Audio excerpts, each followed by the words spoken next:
전격 인터뷰, 먼저 국회 외교통일위원인 김상욱 더불어민주당 의원과 함께 외교 정치 현안들에 대해 살펴보겠습니다. 전화 연결되어 있습니다. 의원님 나와 계시죠? 네, 반갑습니다. 김상욱입니다. 좋은 하루 되시기 바랍니다.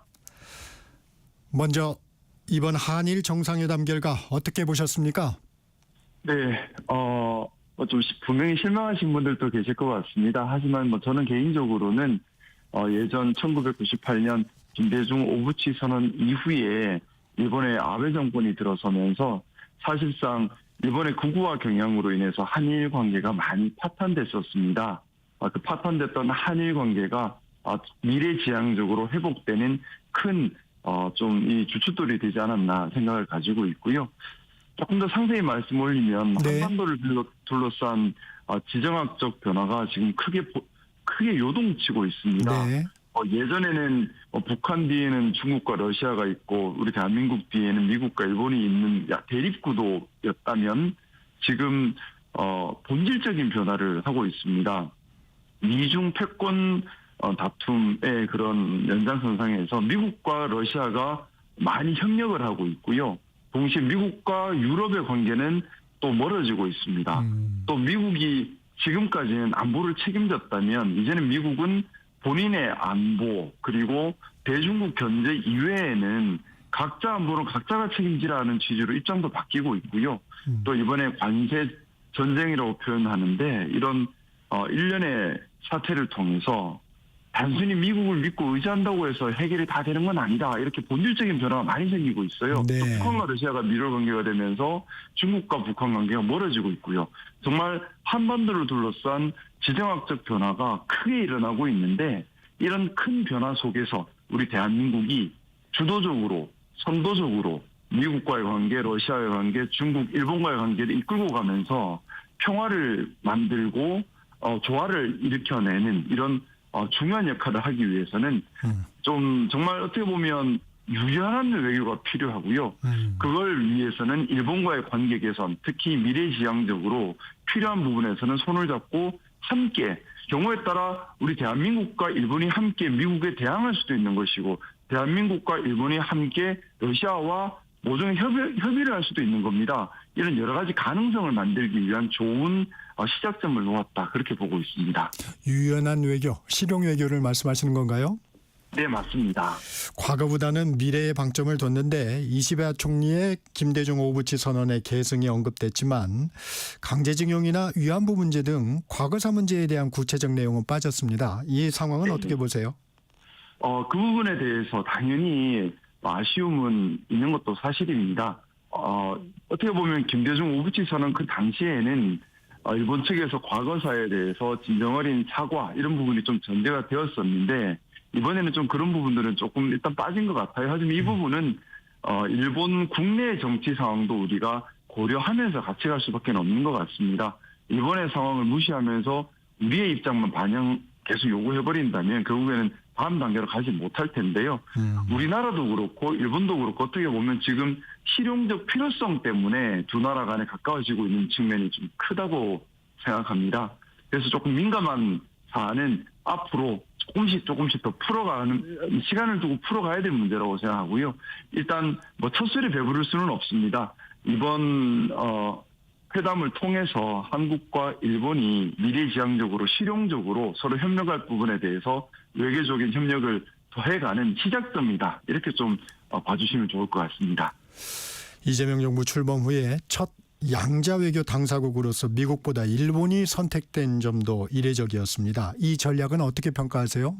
네, 상당히 이례적이죠. 보통은 미국을 먼저 방문하고 그 후에 일본을 가는 것이 지금까지 외교적 관례였습니다. 네. 그런데 일본과 먼저 소통을 하고 그다음에 미국으로 갔는데요. 저는 이 자체가 좀 많은 변화를 보이는 것이라고 생각합니다. 네. 소위 말해서 이제 각자 도생의 시대다 이런 표현을 많이들 쓰고 있습니다. 뭐냐 하면 미국이 모든 것을 다 담보해주지는 않는다는 거죠. 우리나라의 미래는 우리가 개척을 해야 되고 그건 일본도 마찬가지고 유럽도 마찬가지고 모두가 마찬가지가 되었습니다. 지금 유럽도 F-35 구매에 대해서 원천적으로 다시 검토하겠다라고 선언하고 있는 나라들이 늘어나고 있거든요. 이제 정말 어떻게 보면 각 국가가 자신의 미래를 스스로 책임져야 할 그런 시대가 된 겁니다. 그래서 우리 대한민국도 먼저 일본을 먼저 가서 미국 협상에 앞서서 일본이 미국과 협상을 많이 했었지 않습니까? 네. 여러 가지 서로 간에 도움을 받을 수 있는 부분도 있었을 것이라 생각을 하고요. 또한 한국과 일본 간의 미래지향적 실용적 관계를 구축했다고 하는 것이 미국과의 협상에서도 우리에게 유리한 일종의 지렛대가 형성된다고 생각하고 있습니다. 네. 트럼프의 외교를 보면 기본적으로 외교 상대국의 정치적 혼란을 좀 야기하고 그 야기된 정치적 혼란을 통해서 무리한 요구를 하고 또 외교적 고립을 이야기하고 거기서 또 무리한 요구를 하고 이렇게 좀 협상을 풀어가는 그런 경향성들이 좀 있었거든요. 반대로 얘기하면 미국과의 본 협상 전에 대한민국 안에 정치적 안정성이 도모가 되고 또 우리나라의 외교적 관계가 좀 또 단단해지면 미국과의 협상에서 좀 더 유리해지는 측면도 분명히 있습니다. 그런 면에서는 일본을 방문하고 미국 간 것도 일종의 미국 외교 직전에 하는 좀 전략적인 부분도 있지 않을까라고 추정을 합니다. 한미 정상회담 얘기도 나눠보겠습니다. 네. 좀 이례적 상황들이 벌어졌어요. 조현 외교부 네. 장관이 일본을 건너뛰고 바로 미국을 찾았고 이 네. 강훈식, 김용범, 유성락 네. 대통령실 3실장이 방미길에 총 출동했습니다. 이게 네. 지금 협상이 좀 정리가 안 된 분위기인가요? 어떻습니까? 어떻게 보세요? 기본적으로 트럼프 미국 대통령이 다른 나라와 해왔던 협상들을 보면 기존의 외교적 협상과는 완전히 결이 다릅니다. 네. 실무자 간에 정리가 되었다 하더라도 트럼프 대통령 본인이 현장에서 바로 뒤엎어버리는 경우들이 많이 있었어요. 그랬죠. 또 외교적인 서로 간의 관례를 지켜온 경우도 별로 없고요. 달리 말하면 정상회담 자체의 모든 것이 집중되는 분위기입니다. 우리나라도 예외가 아니겠죠. 그렇기 때문에 미국 트럼프 대통령과의 협상을 앞두고 우리나라의 모든 외교적 역량을 집중하는 것은 저는 바람직한 방법이라고 생각하고요. 왜냐하면 이게 일반적이지는 않지만 미국 트럼프 대통령이 그렇게 외교를 끌고 가고 있기 때문에 우리도 그렇게 응할 수밖에 없는 겁니다. 특히나 이번 한미 정상회담에서 주요 의제로 지금 예정되고 있는 것들이 하나같이 다 예민한 것들인데요. 네. 단순히 관세만 있는 것이 아닙니다. 한미동맹의 현대화라는 표현을 쓰고는 있지만 본질적으로는 두 가지지요. 하나는 방위비에 대해서 우리나라가 지금 GDP의 2.3% 정도를 쓰고 있는데 5% 선까지 더 올려라라는 네. 국방비 지출을 늘리라는 요구. 또 하나는 지금까지의 주한미군은 북한을 막는 데 방점이 찍혀 있었는데 이제 더 이상 주한미군이 북한을 막는 것을 방점에 두는 것이 아니라 북한을 막는 건 한국이 알아서 하고 주한미군이 지역군으로 기능하는데 우리 한국군이 그런 주한미군을 도와서 지역군으로 같이 움직이도록 만들자라는 것인데 우리 입장에서는 사실은 좀 불필요하게 분쟁에 말려드는 측면도 분명히 있을 수가 있고요. 또 네. 우리한테 중요한 건 북한을 방어하는 건데 거기에 대한 중요도는 떨어뜨리는 거라서 우리 입장에서는 조율이 필요한 부분이 있거든요. 당연히 안보실장이 같이 움직이셔야죠. 그래서 지금 또 미국 입장에서도 우리가 이번 협상이 매우 중요하다고 생각합니다. 미국의 힘은 사실 미국의 해군력에서 나오는데요. 네. 우리가 다 알고 있는 것처럼 미국의 해군력이 조선업의 침체로 인해서 더 이상 그 힘을 유지할 수 없는 단계까지 갔고 미국이 세계 패권을 지키기 위한 미국 해군력 건설을 위해서도 우리나라가 꼭 필요한 겁니다. 그래서 사실 서로 간에 그런 안보적인 측면, 경제적인 측면 다 얽혀 있습니다. 또 당연한 얘기겠지만 우리가 대한민국이 미국의 해군력 건설에 힘을 보태게 되면 중국은 또 반발할 거거든요. 네. 그렇기 때문에 여러 가지 복잡하게 얽혀있는 외교적인 부분들을 고려하면서 한미 정상회담을 진행해야 하기 때문에 외교부 장관, 안보실장 총동원되는 것이 저는 당연하다고 생각합니다. 이 조선업 부분의 협력 분야 지금 말씀도 해주셨지만 이 부분이 좀 안보 청구서를 상쇄할 수 있을까요? 어떻게 협상하는지에 따라 달려 있는데요. 미국 입장에서는 해군력을 건설하지 못하면 세계 패권을 지키기 어려운 절체절명의 위기라고 생각합니다. 미국 입장에서도요. 네.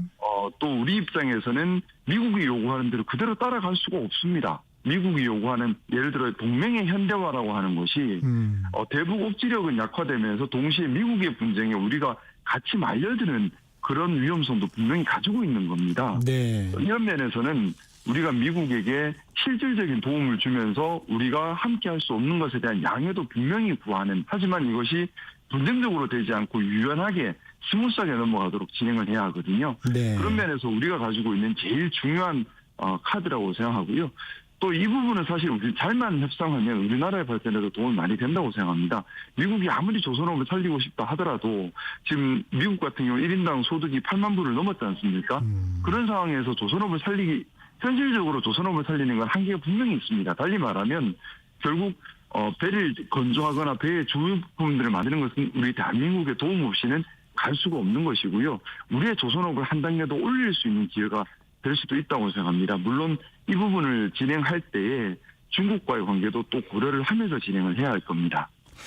이 관세 협상에서 약속한 3,500억 달러 투자에 대한 불확실성도 좀 해소해야 될 것 같은데 미국에서는 흘러나오는 얘기가 좀 추가 투자를 좀 생각하는 것 같기도 합니다. 트럼프 대통령이. 그게 이제 이런 부분들이 지금까지 외교적 관례에 맞지 않은 미국 트럼프의 새로운 사실은 좀 신사적이지 않은 외교인 거죠. 네. 구두 약속을 하고서 기분 나쁘면 또 바로 바꿔버리고 또 서면 약속도 없습니다. 서로 간에. 계속 이렇게 불확실성을 만들고 이 불확실성을 통해서 미국의 이익을 추구해가는 그런 정책을 지금 펴고 있는데 뭐 어쩔 수 없이 우리나라도 유연하게 대처할 수밖에 없지 않나. 그래서 명백한 답을 가지고 와라. 이건 우리가 도리어 약해지는 것이고요. 네. 유연하게 좀 어떻게 보면 좀 애매하게 하지만 상호 호혜적으로 여러 가지 가능성을 열어놓는 형태로 그렇게 진행할 수밖에 없는 그래서 정말 어려운 외교를 지금 하고 있다 생각하고 있습니다. 이 농산물도 다시 의제에 오를 가능성이 있어 보입니까? 미국 입장에서는 요구할 수 있다고 생각합니다. 왜냐하면 지금 계속 말을 바꾸고 있지 않습니까? 네네. 우리나라에만 그렇게 하는 것이 아니라 지금 브라질을 대상으로 할 때나 일본을 대상으로 할 때나 유럽을 대상으로 할 때나 계속해서 불확실성을 주고 신뢰를 흔드는 외교를 하고 있거든요. 제가 좀 전에 말씀드렸던 것처럼 유럽에서도 지금 미국에 대한 외교가 신뢰의 근간이 흔들리면서 예전에 나토라는 체제에서 안보를 같이 하는 것이 기본적인 틀이었지 않습니까? 네. 하지만 미국과 러시아가 가까워지면서 F-35 전투기 같은 경우에 미국이 예를 들어 유럽과 러시아가 전쟁이 벌어졌을 때 F-35 전투기를 미국이 사용하지 못하게 할 수 있다라는 불안감 때문에 구매를 재검토하겠다라는 나라들이 많이 늘어나고 있거든요.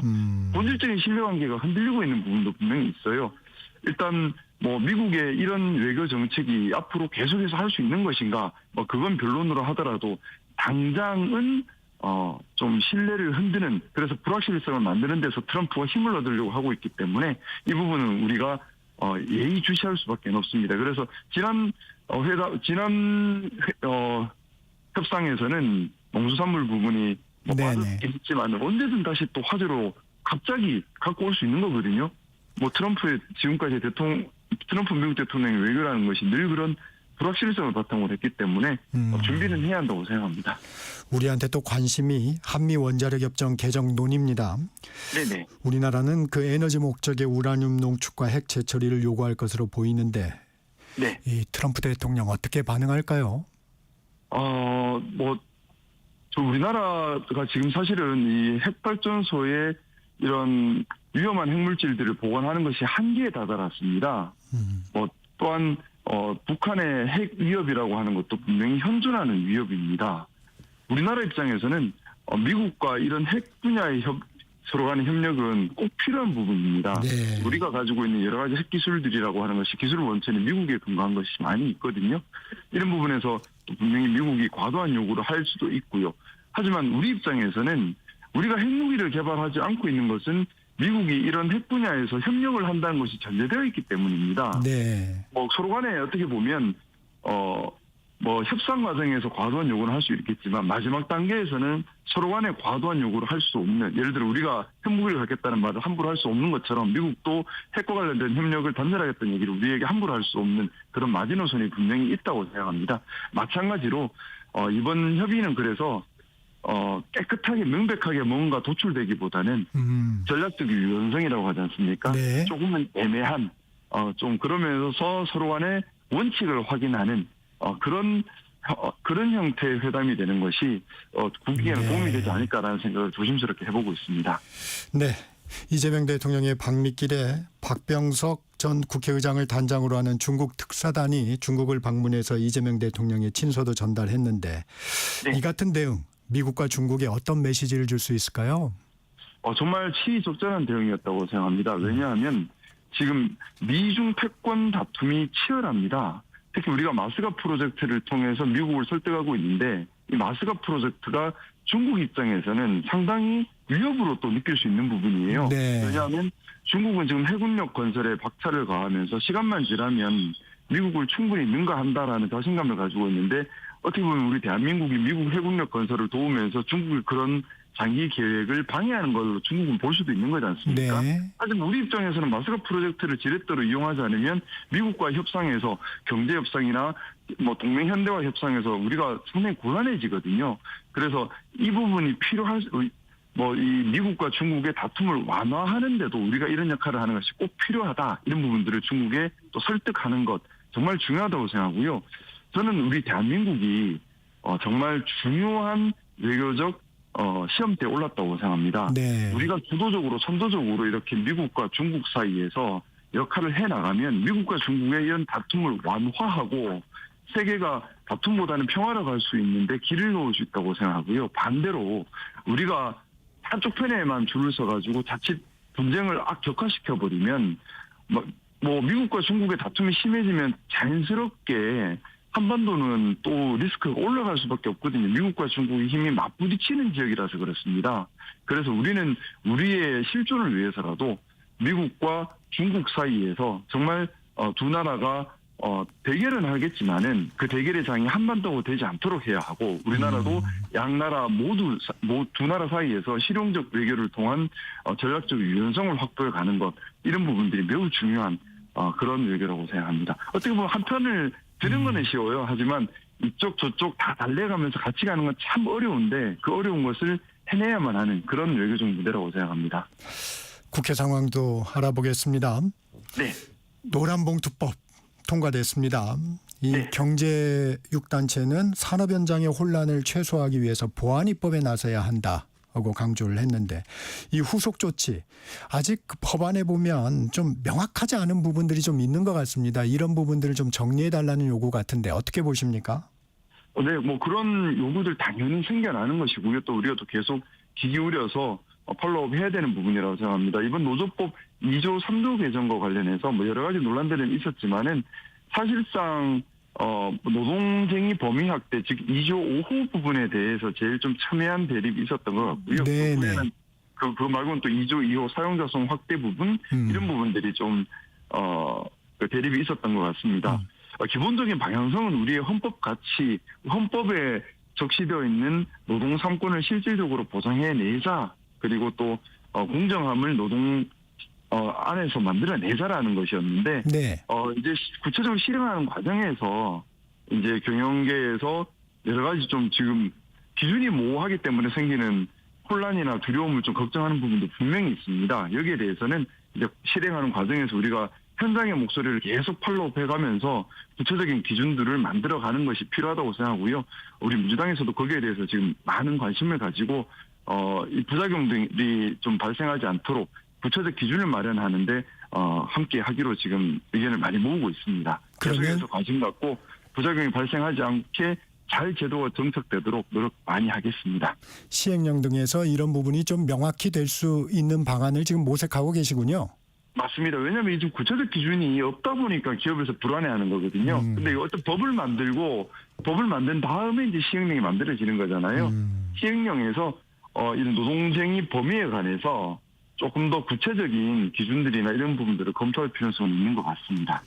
어제 민주당 의원총회에서 특검법 개정안에 대한 논의가 있었던 것으로 전해졌는데 네네. 당장 오늘 법사위에 상정할 계획은 보류했다고요?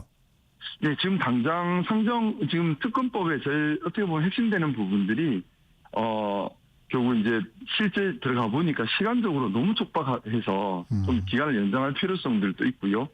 또 파견되어 있는 수사 인력들이 현직 검사들이나 이렇게 수사를 많이 했던 사람들보다는 이제 외부인사들이 많이 들어와 있다 보니까 네. 좀 수사 속도가 좀 덜 나는 부분들도 분명히 또 있습니다. 이런 실무적인 부분들 때문에 특검이 제대로 본래 목적 취지에 따라서 수사를 할 수 있도록 여러 가지 좀 조율점을 찾고 있고요. 국민의힘과 최대한 소통하면서 하려고 또 애도 많이 쓰고 있는 부분도 분명히 있습니다. 이 얘기도 좀 여쭤보겠습니다. 조국 전 대표의 사면 후 행보, 당내에서 좀 불편한 기류가 일으키는 것 같은데 어떻게 보고 계십니까? 저는 저도 개인적으로는 늘 했던 말이지만 이 사면이라는 것과 재심은 본질이 다른 겁니다. 네. 재심이라고 하는 것은 재판이 잘못되었다 또는 증거가 잘못되었다. 그러니 재판을 다시 하자고 하는 것이 재심이잖아요. 그러니까 억울하다. 그래서 내가 무죄다. 그런 판단을 받으려면 재심 신청을 해서 재심 결정을 받아야 하는 것이고요. 사면이라고 하는 것은 본질이 죄가 있는 것은 맞다. 하지만 특별한 이유 때문에 국민 통합의 이유 때문에 특별히 용서해 준다 하는 것이 사면입니다. 그렇다면 재심에서 승소 판결 받은 사람은 승리자가 될 수 있겠지만 사면에서 사면을 받은 사람은 승리자가 아니라 나의 잘못이 있음에도 불구하고 국민들께서 다시 한번 기회를 주고 국민들을 잘 받들라는 그런 메시지를 준 거기 때문에 더 낮고 겸손한 자세로 국민들께 헌신하겠다고 다짐하는 것이 기본적인 태도여야 한다고 생각합니다. 네. 하지만 최근에 일련의 행보들에서 일부 과연 그렇게 겸손하게 감사한 마음으로 국민들을 받들려는 태도인가 아니면 승리자의 자세인가 우리가 좀 혼란스러운 모습들을 보인 것 같아요.